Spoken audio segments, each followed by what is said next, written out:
Assalamualaikum anak-anak, selamat pagi. Masih ketemu sama saya, Bu Leli, di Mapel IPA. Hari ini kita masuk ke pertemuan yang kelima untuk struktur dan fungsi pada tumbuhan. Nah, di pertemuan kali ini kita akan membahas struktur dan fungsi jaringan pada daun. Nah, seperti pertemuan yang sebelumnya, kalian persiapkan ya diri kalian dan alat tulis kalian.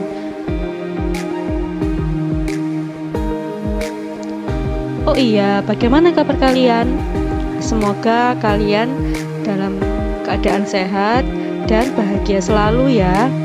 Jangan lupa jaga kesehatan di pandemi ini.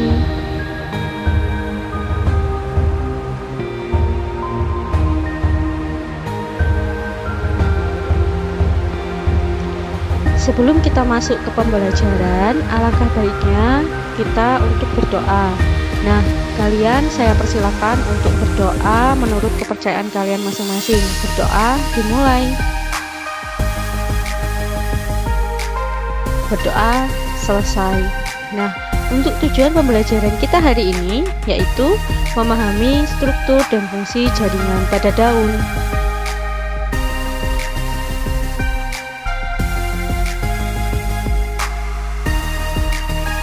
Jangan lupa siapkan alat tulis kalian dan dicatat bagian pentingnya ya.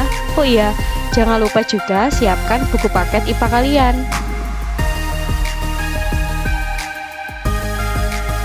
Sudah siap untuk pembelajaran hari ini? Kalau sudah siap, yuk kita belajar bareng-bareng.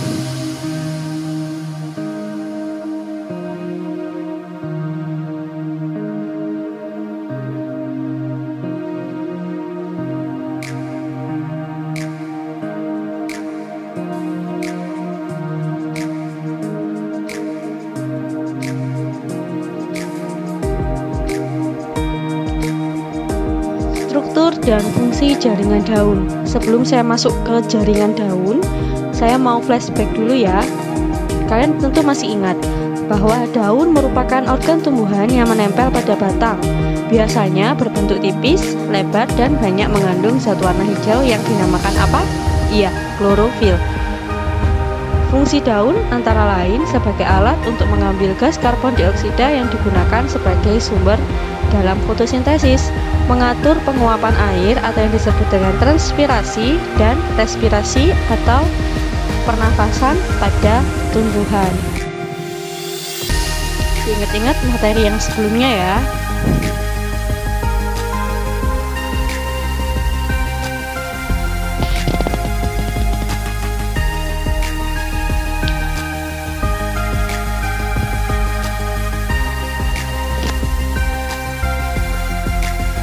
Nah, di sini Bu Leli menampilkan struktur jaringan daun atau gambar penampang melintang daun.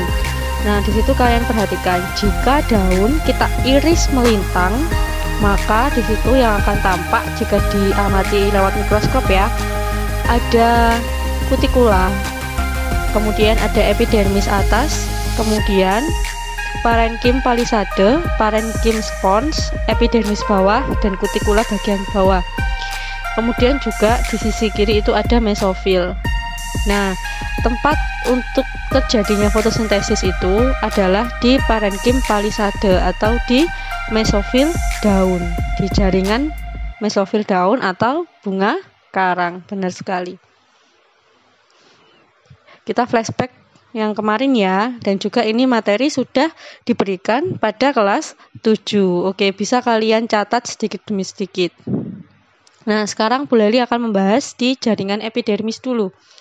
Pada permukaan atas dan bawah daun terdapat jaringan yang disebut epidermis. Jaringan epidermis berfungsi melindungi jaringan di dalam daun. Pada beberapa tumbuhan, daun juga dilapisi oleh lapisan lilin atau yang disebut dengan kutikula yang berfungsi untuk mengurangi penguapan. Sel-sel epidermis dapat mengalami modifikasi menjadi stomata, sisik, dan rambut-rambut. Stomata dapat membuka dan menutup menyesuaikan kondisi lingkungan. Pada tumbuhan umumnya, saat siang stomata membuka, sehingga karbon dioksida dapat masuk ke dalam daun untuk digunakan dalam fotosintesis.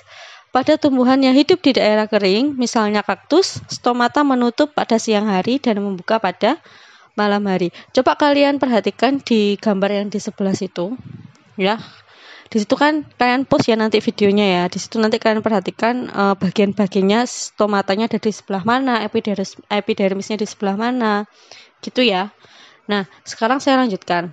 Tahukah kamu pada bagian mana fotosintesis terjadi?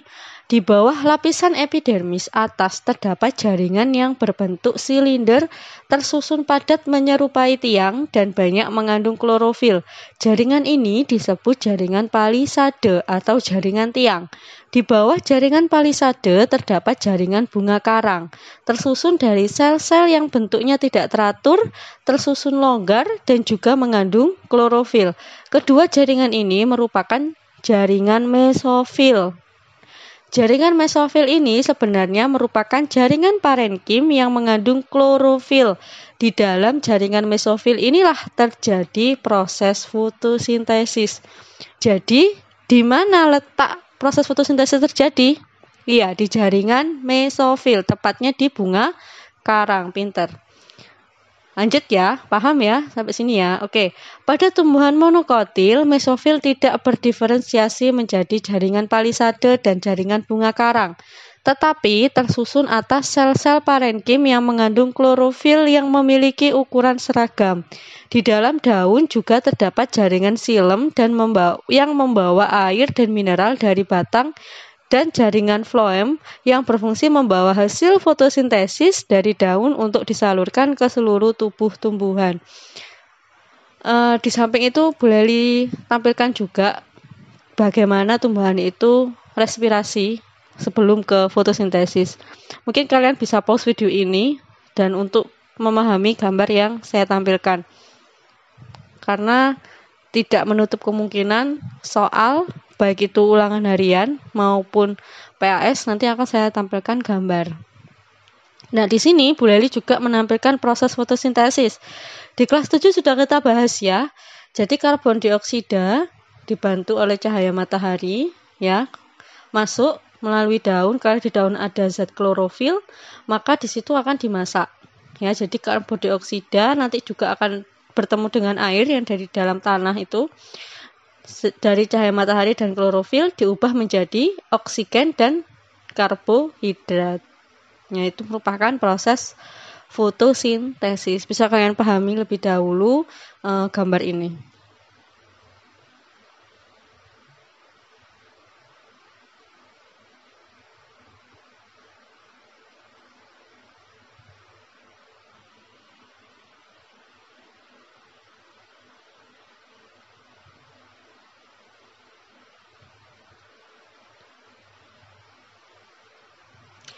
Oke, sampai di sini dulu penjelasan Bu Leli tentang jaringan, struktur dan fungsi jaringan pada daun. Jika ada informasi yang lain atau tambahan dari internet ataupun lainnya, bisa kalian tambahkan di buku catatan kalian ya. Terima kasih sudah menyimak video pembelajaran hari ini. Semoga apa yang saya sampaikan dapat bermanfaat untuk kalian. Jika ada pertanyaan, silahkan tanyakan ke guru mapel IPA kalian.